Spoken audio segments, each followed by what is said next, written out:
Talaga nakapatong sa ulo yung camera. Ano feeling na nakapatong? Nakapatong yung camera. Yes. Parang feeling grabe, purong-purong ng pasalamat. Kasi sabi ko nga sobra-sobra to sa pinagdasal namin and hindi ko alam na pwede mangyari to. So, nakaka-overwhelm po. And ito Thanksgiving talaga na party na to para sa lahat. Kasi lahat talaga ginawa yung parte nila to make this movie possible. Sobrang pasalamat po namin sa lahat ng nanood, siyempre sa Diyos, sa pagbibigay sa amin ng motivation at ng effort para mapaganda yung pelikula. And now that it's, well, yun nga, considered one of the highest grossing film of all time, nakakatuwa na napasama ako doon, siyempre with Kath and with all of us sa pelikula. We're just so glad and we're very overwhelmed. Hindi po namin alam, parang every week may announcement, every week kaming lumulutang. So, very emotional kayong dalawa kanina. You guys are really crying here. Yes. Kasi bago pa man, emotional na kami kasi grabe yung challenge kami ng pelikula nito. And hindi namin in-expect na ganito yung response ng mga tao na sa lahat na nakanood. So siguro, ganun kami ka-emotional kasi we're really thankful, beyond thankful. And yung mga nandito kanina, sila talaga yung mga tumulong sa amin. So parang yung thank you hindi enough para mapakita yung appreciation namin sa kanila. So, ewan ko, emotional ako every time Thanksgiving eh. Ako naman, kasi parang ito na, ramdam ko na medyo ito na yung finish line. Parang this is it.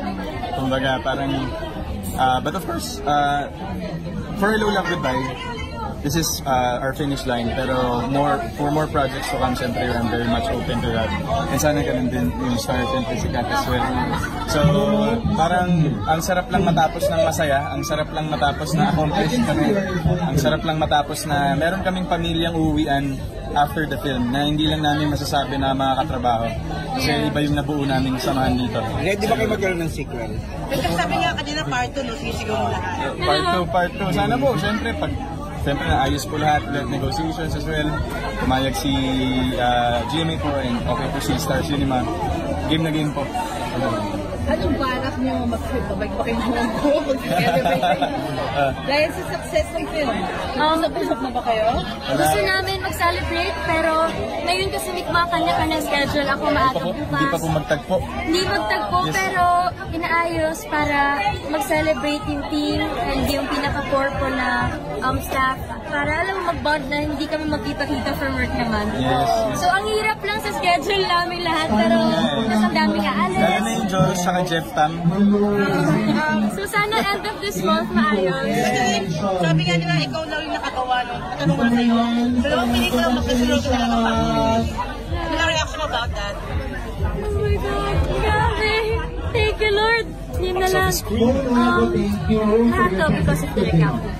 So, nangyayari to lahat ng praises na receive namin sa pelikula. Yung mga tao sa likod namin, sila yung malaking padulong at Cormy, kay Cathy and Ilang. So, grabe. So, nung nakapag-break ng sarili mong record, ano ang reaction about that? You break your own record sa House of Us. Hindi ko alam, grabe no. Siguro, dito ko napatunayan na kapag minahal mo yung project o yung ginagawa mo, papalik sa'yo. Kung ano yung sabi ko, ano yung tinanim mo, aanihin mo talaga. So siguro, nag-reflect lang kung paano yung pagmamahal na binigay namin sa bawat pelikula. So again, I'm really thankful and surreal. Hindi ko alam paano nangyayari ito ngayon. Alden, congratulations kasi nabigyan ka rin ng awards sa Seoul. Ay, thank you. Ano Thank you po. lang na nakilala ka rin nila? Sobrang dami pong blessings that's coming my way now, our way now. Kaya we're so overwhelmed by everything. Everything's in place na sobrang dali. Parang walang effort, lahat bumabaksak sa kanya-kanyang pwesto. So,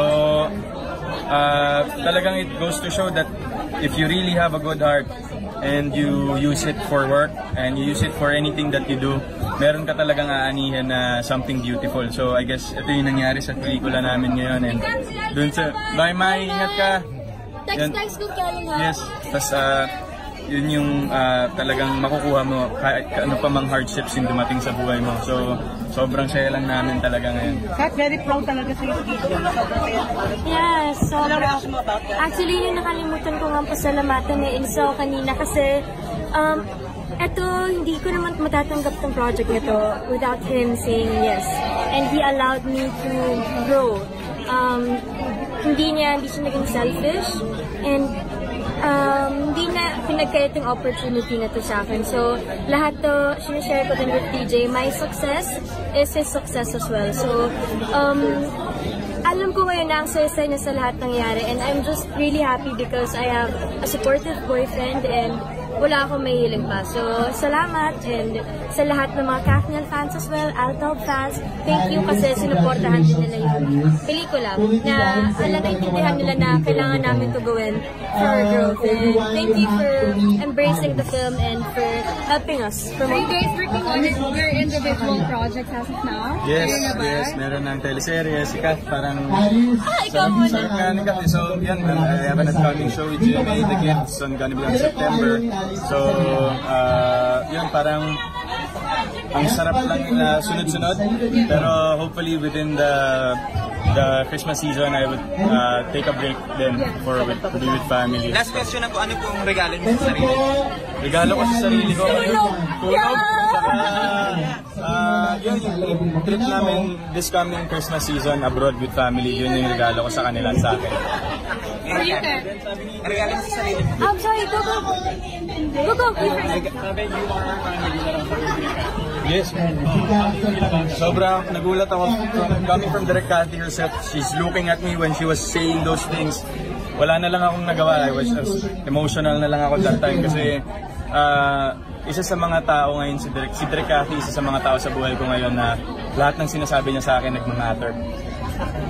Isa sa mga pinaka-kina-consider kong people that matter to me now. So for her to be so emotional when she was saying those things to me, talagang wala na, mahal ko na si Direk, mahal ko siya. Kasi kahit nagawa mo ng dream project na kasama Direk Cathy, bago-bago pa pa rin sa pamilya. Oo naman, syempre po. Opo, and yun din po gusto ko ipagpasalamat of course sa ABS-CBN Star Cinema na hindi po nila ako trinatong taga-iba, taga-kabilang network, taga-GMA. Kaya I'm so grateful na I was treated the same way that all of the actors here in ABS-CBN is treated. So thank you. Thank you po. Any message nila para sa mga sumuporta? To everyone, sa sumuporta sa Hello Love Goodbye here and all over the world, we thank you. You gave us a new inspiration to tell great stories, good stories for you guys, for you to be inspired and for you to feel the love that the film has in store for you. So, binigyan nyo kami ng bagong passion and bagong inspirasyon para makagawa ng magandang pelikula. So, salamat po sa inyong lahat. Sa lahat ng sumuporta sa amin simula day 1 hanggang ngayon, sabi nga ni Aden, malapit na kami or nandito na kami sa finish line. Salamat kasi naniwala kayo sa pelikula. Thank you sa oras na binigay, lalo yung iba na paulit-ulit na nanood hindi lang sa Pilipinas pero sa buong mundo. Maraming salamat po. Sana si Joy and Ethan nandyan lang parati sa buhay nyo, yung mga natutunan nyo. Sana wag nyo silang kakalimutan and ayun, wala akong masabi. Just thank you for everything po. Hey there. Subscribe to my channel. And also press this bell icon.